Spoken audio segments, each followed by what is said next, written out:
Sup guys? So on top of having an affinity for hi-fi and cool tech in general, I'm also an art house film enthusiast.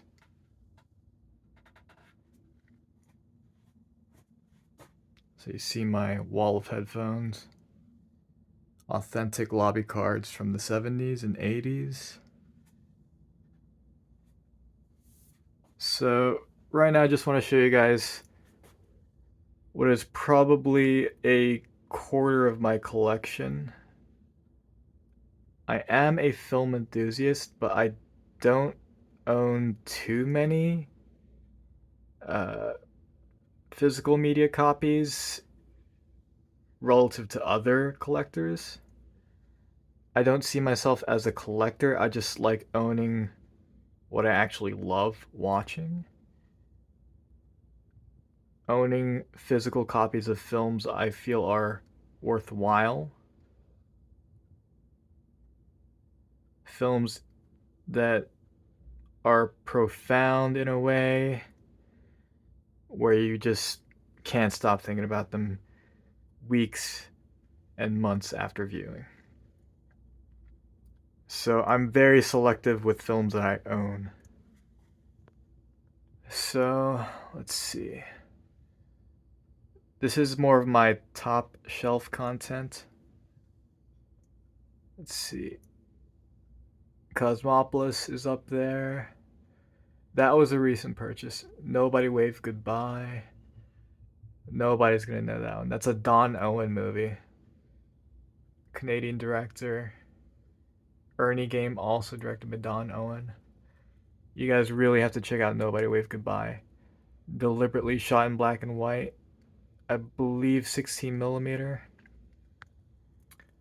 Coming of age story, but it's very atypical. A lot of most of the scenes in this film, Nobody Wave Goodbye again. Most of the scenes in this film are ad-libbed, and the performances are extremely organic. Patrick still lives, which is a parody, somewhat of a parody of Patrick, this dude that gains. I don't think he gains powers, but he's a telepath, and he suffers an accident, and um, just things just go wrong after that. Leanne the Professional, in Bruges. Goodbye Gemini. That had a very limited release. I don't even know if you can still get that. That is a very esoteric horror film. And next to that is a very famous horror film, Carrie. Let's see. I'll just make note of the standouts. In between my box set and the rest of the movies is Kramer versus Kramer, classic Meryl Streep, Dustin Hoffman. Probably one of the most expensive box sets that I own. Ghost in the Shell Standalone Complex Season 1. You really only need the first season with the Tachikomas. One of the few anime releases that I own. Not really big on anime, but that's pure gold. Next to that is Wise Blood. That is a Criterion release that never got a Blu-ray release. And I do have I think that's from Something Weird Video. Wilbur and the Baby Factory. So not Wonka and the Chocolate Factory, but Wilbur and the Baby Factory. That's an interesting one. And it also includes Tanya, so it's a double feature. Tanya is wild. Exceedingly wild. Freaks. So that's Todd Browning's Freaks, 1932. Criterion just put that out on Blu-ray.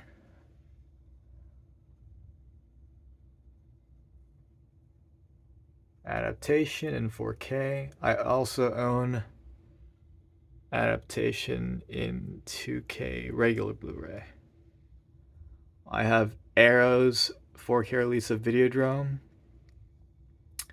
And I also have, in another shelf, which I might show later, I also have Criterion's regular Blu-ray release of Videodrome, which is pretty cool.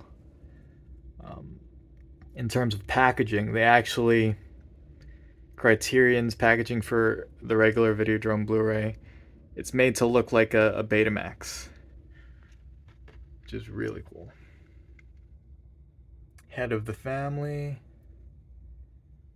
Charles Band's best horror film, in my opinion. The Woman. That's an Arrow release. I do have a steelbook for this as well. Transplice. So let's get to the good stuff. Oh, this is another Head of the Family release. This is a German release of the same movie by Charles Band, but higher bitrate for this guy. I have Terrifier 2 in 4K. Let's see, 90 Degrees in the Shade, put out by Powerhouse Film / Indicator. No one talks about this movie. It's amazing. Also shot in black and white.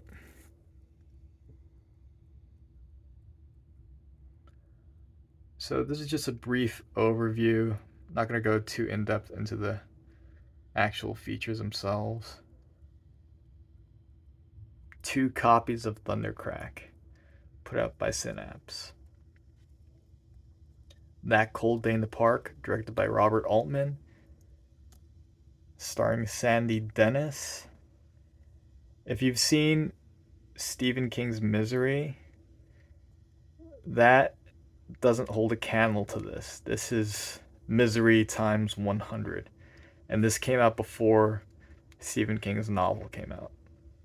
You guys gotta watch this one. Eureka.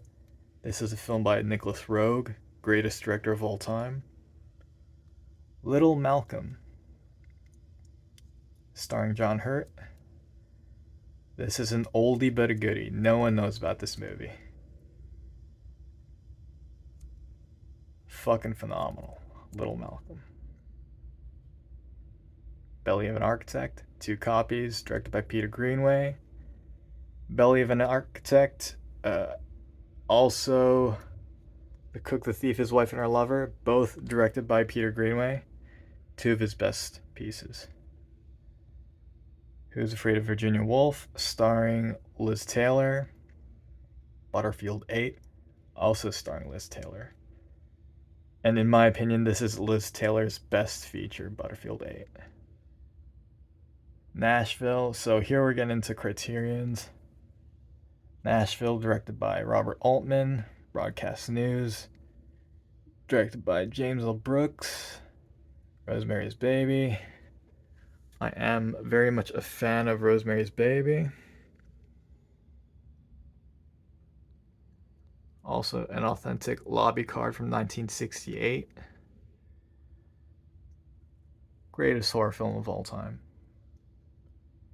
And I just got in Triangle of Sadness, as well as The Last Picture Show, which just had its 4K debut.